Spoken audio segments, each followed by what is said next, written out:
I think what's essential or foundational is the building of trust. And one of the ways you can do that is to show your team that you genuinely care about them as individuals. For example, take time to understand what drives each person. Some might be motivated by recognition, while others by learning opportunities or meaningful work. When you know what matters to them, you can engage them more effectively. So, really building that relationship of trust and showing that you care.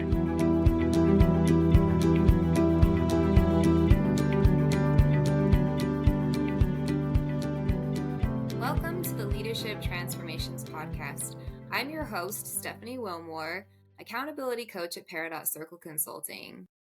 In this podcast, we explore real-life situations with the help of our two founders and principal consultants, Janet Taggart and Linda Linfield. Today, we are joined again by Janet Taggart.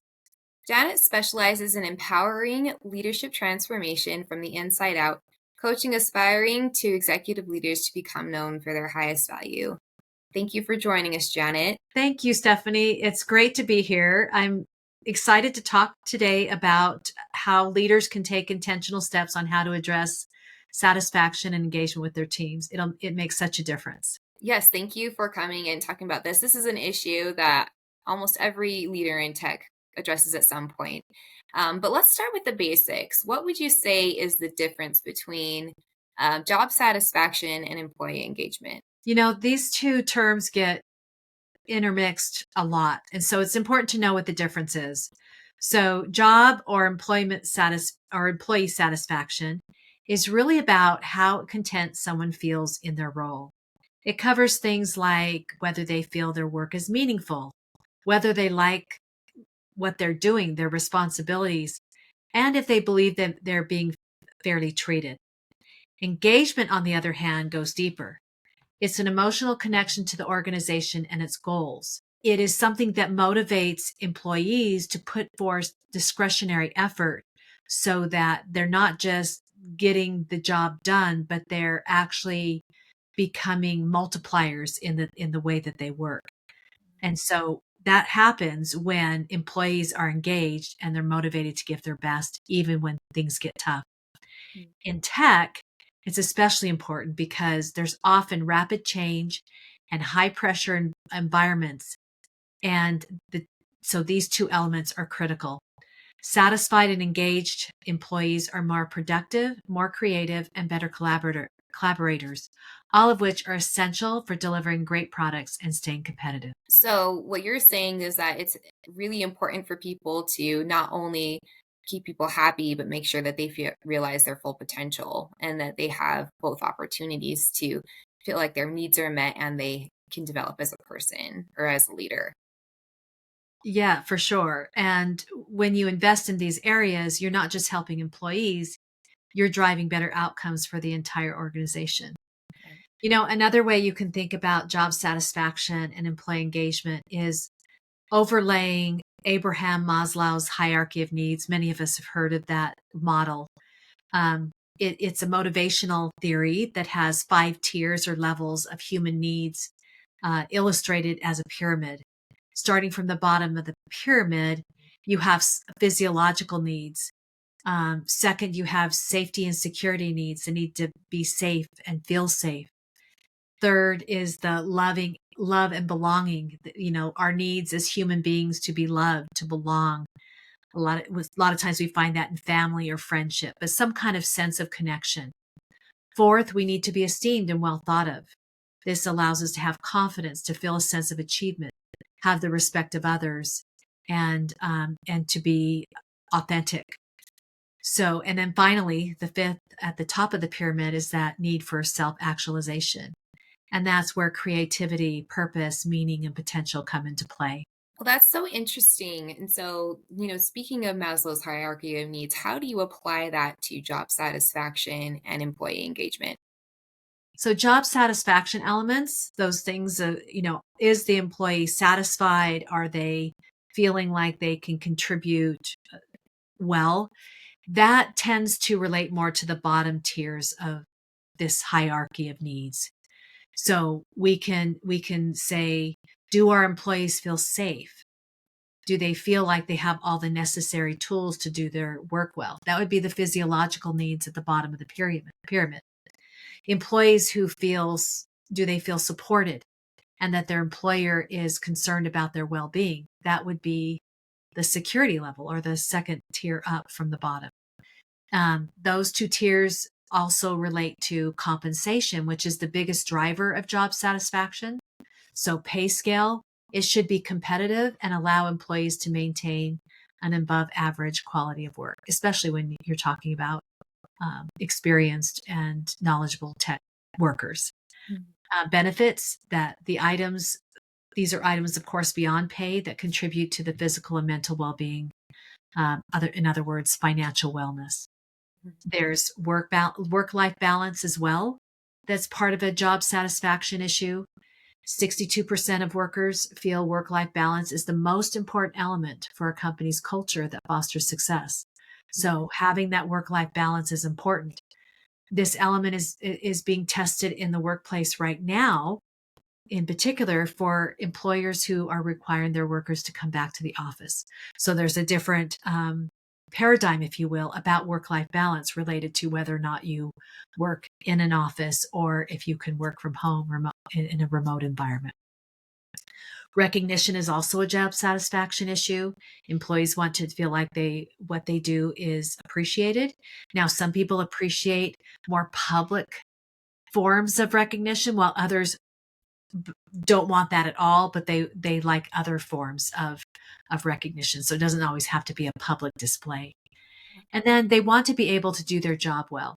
Employees want to have the resources and tool to do their job well. It helps them feel satisfied, helps them feel a sense of accomplishment. And this is especially true with people in tech, I think. I've worked with so many leaders in this space, and there's such a great intention of wanting to do right by the organization. And so it's a big driver, I think, for those types of individuals. So that's all job satisfaction. The second, of course, is employee engagement elements. And these are focused on employee development and future needs. And those relate to the higher or upper levels of the pyramid, that love and belonging, esteem, self-actualization. So engagement issues are things like, do employees feel engaged, connected to their team? And are they looking out for each other? Do employees feel confident in their ability to do good work and that they're contributing to the company? Do they know what the company expects of them? Right? That's one of the measures. And are they actually able to make a difference? That's that esteem element.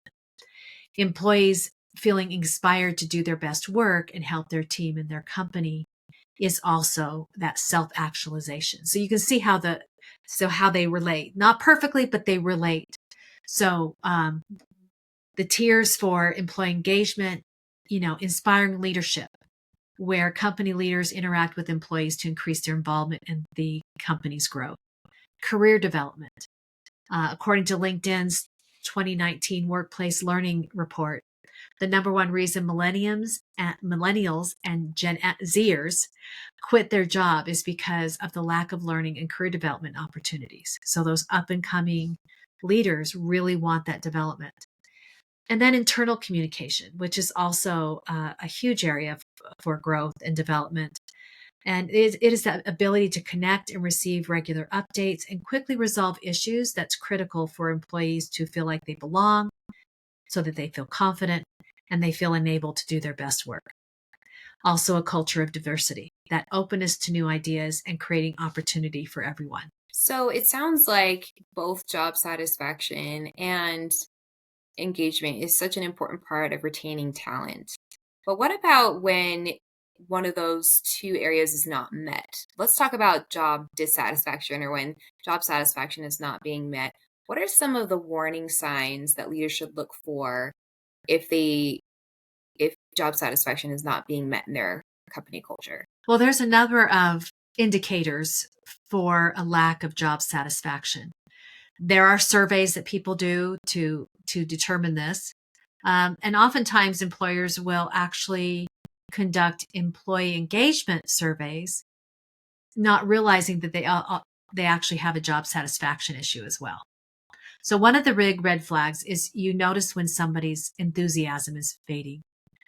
Someone who heretofore has volunteered to do things and been passionate about going the extra mile, trying to give that discretionary effort to get things over the finish line. These people will stop volunteering for projects or seem less interested in even contributing ideas towards solutions. Another red flag is when frustration starts to creep into team dynamics. It can be subtle negativity or outright complaints. And another red flag is high turnover and even subtle shifts like employees quietly looking for other opportunities. These are all major signs that jobs dissatisfaction is creeping into your organization. Based on your experience in talking to leaders, what do you think might be some of the root causes of that frustration?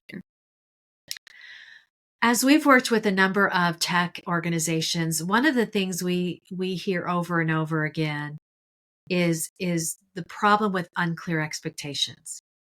In environments where priorities and timelines are constantly shifting, employees wonder if their efforts today will be discarded tomorrow in pursuit of the next biggest priority. Organizations do need to shift to address market and economic changes. And when these shifts take place in rapid succession, they really take their toll on job satisfaction and feed into the next root cause, which is burnout. Burnout, where these employees are facing those tight deadlines and high workloads, can lead to exhaustion if not managed well. And finally, another is lack of growth opportunities. Tech professionals want to keep learning and advancing, even when those pathways aren't clear and dissatisfaction sets in. Often when opportunities are not consistently communicated, it can cause talented employees to start looking elsewhere. So say a leader comes to you, a seasoned leader comes to you and is noticing some of these things on their team. What are some of the recommendations you have for them to tackle some of those issues? I think, surveys are great, but really the conversation. And so having one-on-one conversations on a regular basis is a fantastic tool. And one of the important things, I think, as you go into those conversations is not to predispose the outcome to the questions that you ask. In other words, don't assume that the employee just doesn't understand what's going on, especially if there's a complaint. But really try to dig underneath what they're trying to say to see if there's something that you as the leader aren't aware of, so that you can either help clear up or dig deeper to understand that there's maybe something beyond what's obvious. But right, what's obvious to that employee that may not be obvious to you as a leader, and to be open to the idea that maybe it's not just the employee who doesn't understand. Another in those conversations, asking open-ended questions like, what's been the most challenging for you recently? Or how do you feel your role? How do you feel about your role and where it's heading? And it's key to listen to listen well, with empathy and curiosity, being open to the idea that you're there to learn and there's a nuance or there's a clear line of delineation between what you understand right now and what the employee sees for themselves. So that is key. So be careful not to jump too quickly or defend or explain. I often say, perception forms reality. And even if it's a perception issue with an employee, the only way you're going to find out about the reality that they're perceiving is through empathy and curiosity. So you can determine if there's a communication gap or really a gap that needs to be fulfilled. That's really great advice. And I think that, using those natural opportunities in one-on-ones and, just opening the communication channels and that active listening and can really just help you get that information from your team in a really natural and authentic way. So I think that's really, really great advice. Let's now move on to engagement. What are some signs that kind of tell a leader that maybe their employees are starting to lose their engagement or they're not as invested in their work as like they used to be? Well, very similar to job satisfaction, but different. Disengaged employees often show minimal collaboration or initiative. Now, this may feel similar to a lack of job satisfaction, but it goes beyond. Disengaged employees may only do the bare minimum, or they may seem checked out in meetings. Another sign is resistance to change. Engaged employees are more likely to embrace new ideas and challenges, where disengaged employees are more resistant to those changes and challenges. So, why do you think engagement is particularly tricky for tech leaders? Tech teams are often work in remote or hybrid environments, which makes it harder to pick up on subtle cues like body language and, you know, resistance to change and such. Plus, tech employees value autonomy, so it's a balancing act between giving them space and staying connected. That's really insightful. So, how can leaders rebuild that connection and kind of synergize their team again? I think what's essential or foundational is the building of trust. And one of the ways you can do that is to show your team that you genuinely care about them as individuals. For example, take time to understand what drives each person. Some might be motivated by recognition, while others by learning opportunities or meaningful work. When you know what matters to them, you can engage them more effectively. So really building that relationship of trust and showing that you care. Also, when you find an issue, whether it be a satisfaction or engagement issue that truly needs to be addressed to your leaders and beyond, you will need to be able to stand up to your leaders while also demonstrating your support. So this is a little tricky. We often tell leaders who need to advocate for their teams that they aren't doing their jobs if they don't let their boss know what they see and the impact it's having on the team. So if you see a satisfaction or engagement issue, you as a leader need to stand up and be able to describe that in a way that your leader can understand so that you can begin to work on a solution together. That's so helpful. So if a leader came to you, they're recognizing this job dissatisfaction and also a need to re-engage employees. What are some practical recommendations overall that you would give to them if they were to ask you that question? First, I'd say focus on clarity and alignment. Make sure every team member understands how their work contributes to larger goals. The sense of purpose is incredibly motivating. And you want to do this in a real and authentic way. Not just I told them that their work contributes, but actually finding instances, noticing how what they're doing is making a difference and how that will feed itself up, pay itself upward to the organization as a whole. So it takes some ability of the leader to be able to make those connections. Second, promote autonomy while providing support. Tech employees thrive when they have ownership of their work, but they also need to know you're there to back them up when needed. So when they hit a wall, when they're having difficulty advocating for what needs to be done across the organization, your support, your ability to help them help themselves is essential here. And then recognition is another big one. Celebrate achievements, big and especially small, in ways that resonate with your team, whether it's a shout out in a meeting or a personal thank you note. So achievements. We often think of achievements as the big project being done. And that can also feel like to the employee that in order to do my job, I have to, it's only the finish line that matters.